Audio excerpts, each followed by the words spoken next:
안녕하세요. 대기업 이세훈입니다. 어제 이제 한국은행에서 만다라 프로젝트 최종 보고서가 발표가 됐었는데요. 관련된 내용들과 함께 지금 이제 CBDC 테스트가 내년 초, 25년도 초로 지금 연기가 된 상황에서 간헐적으로 CBDC 관련 이야기들이 한 번씩 나올 때마다 주가에 어떤 영향을 좀 주고 있는 그런 이제 상황인데 기술적인 어떠한 흐름들, 한네트의 기술적인 흐름들도 같이 한번 들여다보도록 하겠습니다. 자, 우선 이제 어제 나온 한국은행의 만다라 프로젝트 최종 보고서 관련된 내용이 되겠습니다.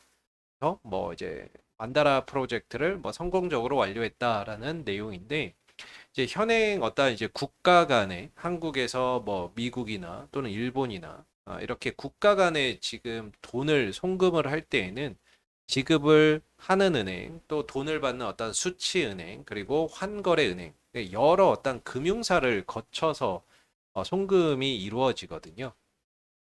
그러다 보니까 일단은 처리 속도나 이런 것들도 느려질 수밖에 없고, 그리고 역시나 이제 비용이나 이런 부분들도 증가할 수밖에 없는 그런 이제 부분들이죠.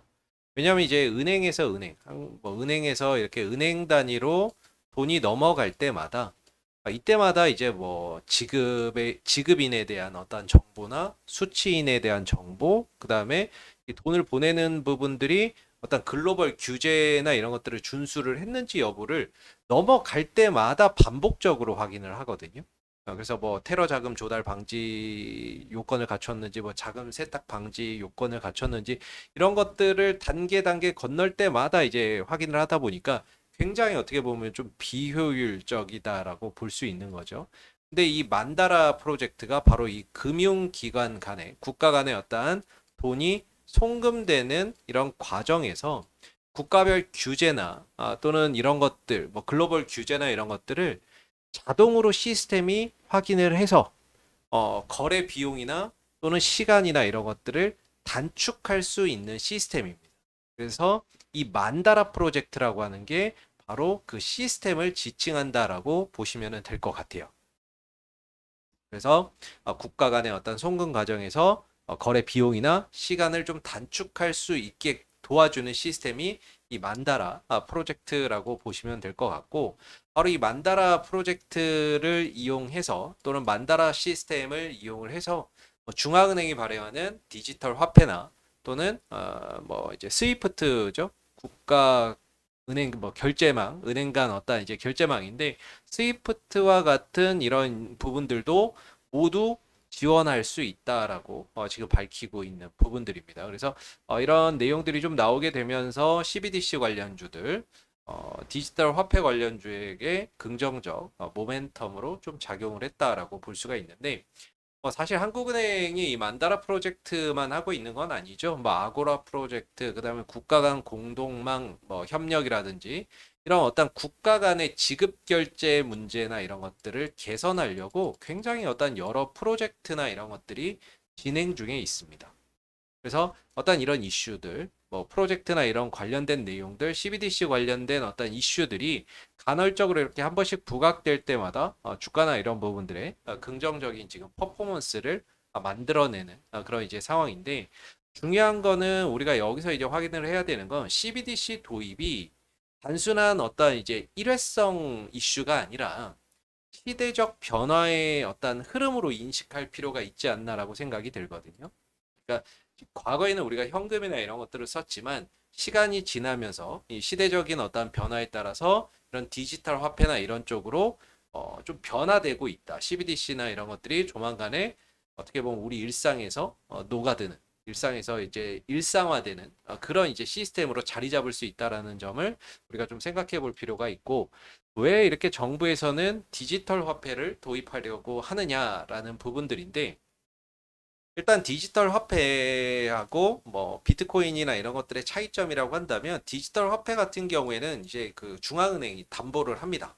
그래서 법정 화폐라고 보시면 되고 지급 수단으로서 이용이 가능하죠. 근데 이걸 왜 이렇게 좀 도입을 하려고 하느냐라고 하는 부분에 있어서는, 첫 번째는 이제 매년 현금 사용량이 계속해서 좀 축소가 되고 있습니다. 이게 2021년도 한국은행에서 나온 어떤 이제 통계인데 2021년도까지 계속 이제 줄고 있어요. 지금 뭐 2022년, 2023년, 2024년이죠. 그 시기에 어떤 코로나나 이런 부분들도 있었고 계속해서 이제 현금 사용량이나 이런 것들이 줄었을 것으로 추정이 되고 있어요.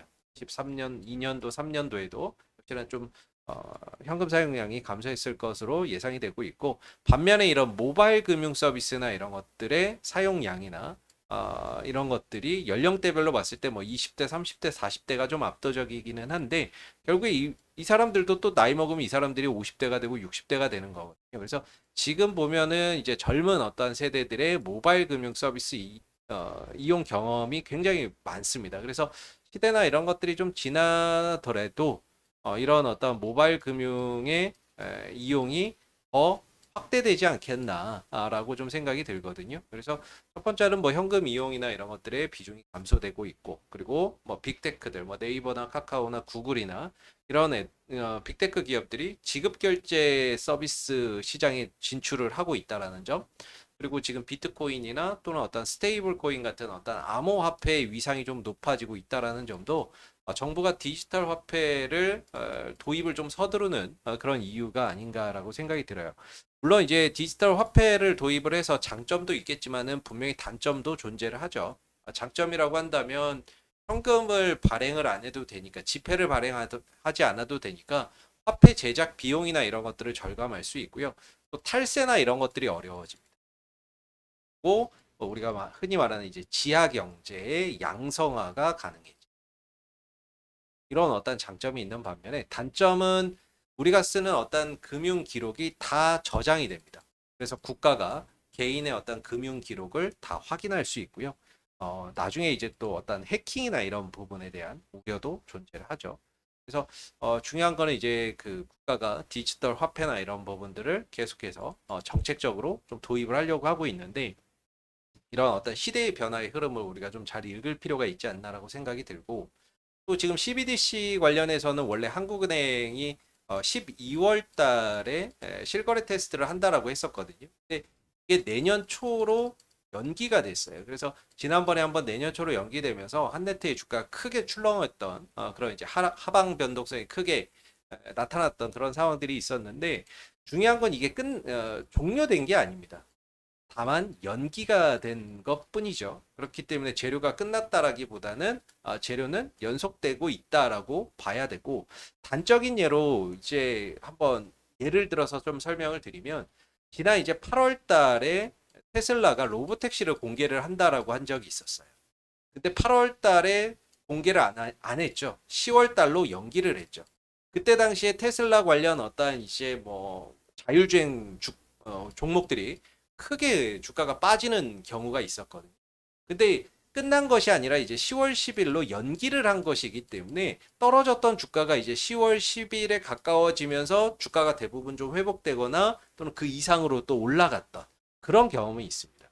그래서 결국에 이 CBDC 실거래 테스트가 끝난 것이 아니라 내년 초로 연기가 된 것이기 때문에 단기적으로 좀 주가가 출렁이었다 하더라도 다시금 또 어떤 이 일정에 맞춰서 주가나 이런 것들이 또 회복될 가능성도 우리가 좀 기대를 해볼 수가 있죠. 요거 관련해서도 또 이제 간헐적으로 주가 뭐 이제 이슈들이 한 번씩 나오는데 뭐 신한은행 같은 경우에는 뭐 이제 땡겨요라는 음식 배달 앱을 통해서 온라인 부분의 어떤 CBDC 실거래 테스트나 이런 것들을 좀 참여할 예정이고 오프라인 부분에서는 하나로마트나 세븐일레븐 같은 어떤 이제 마트, 편의점 이런 쪽이 CBDC의 어떤 사용처로 참여할 예정이거든요. 그래서 지금 원래 연내하기로 했었는데 뭐 은행 일부 시스템 뭐 이런 개발이나 이런 것들 좀 차질도 있다라고 하고 그다음에 은행 어떤 시스템 개편 시기나 이런 것들이 좀 맞물려서 내년 초로 연기됐다라고 하는데 재료가 소멸됐다라기보다는 단순한 좀 연기가 이루어진 것이기 때문에 재료의 연속성은 살아있다. 이렇게 좀 정리를 해볼 수 있을 것 같아요. 그러면 이제 차트의 흐름들도 같이 한번 좀 들여다보도록 하겠습니다. 자, 일단 한네트의 이제 방향성, 추세를 좀 보게 되면, 지난 2020년, 2022년도에 거의 뭐 고점 찍고 계속해서 주가가 이런 식으로 내려왔죠.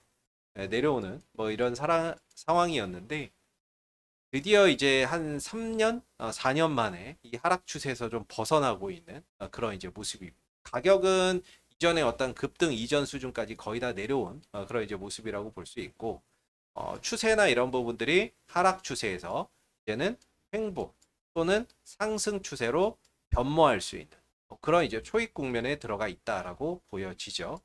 그래서 추세는 이제 하락 추세에서 좀 벗어났고, 단기적으로 보면 이제 그동안 한 4,000원 정도에서 좀 지지력을 보여주고, 위로는 5,000원 정도에서 좀 저항을 받는 이런 이제 박스권 흐름들을 보여줬거든요. 다만 이제 최근에 4,000원대를 일시적으로 좀 이탈했다가 다시 회복을 했다가 다시 또 이탈하는 4,000원을 중심으로 어떤 이제 그 등락이 거듭되고 있는 모습인데, 4,000원 위로 좀 올라오는 그런 이제 모습들이 나와준다면은 조금 더 기술적인 흐름들이 안정적으로 흘러갈 수가 있겠죠.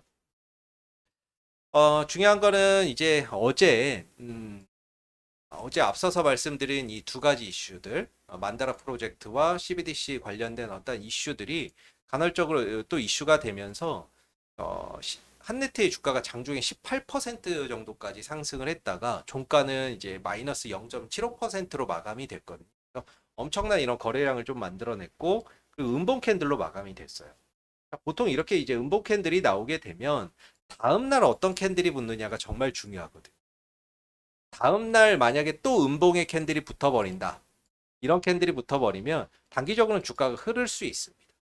근데 지금 보면 이제 음봉의 캔들이 붙는 게 아니라 양봉의 캔들이 형성되고 있죠.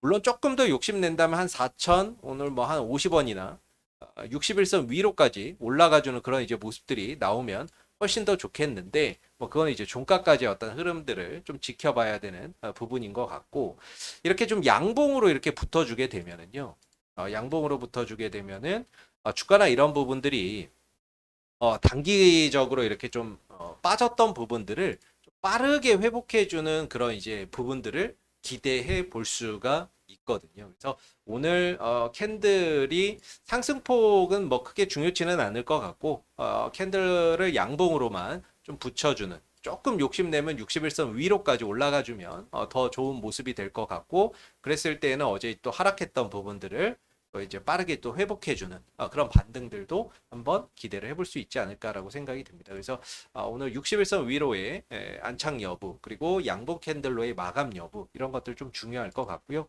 4,000원대에서 만약에 좀 더 밀려 나간다면은 하단 2차 지지 라인은 한 3,700원대 정도 거래가 들어왔었던, 상한가가 갔었던 시가 자리 정도가 지지 라인으로 좀 작용할 수 있지 않을까라고 생각이 듭니다.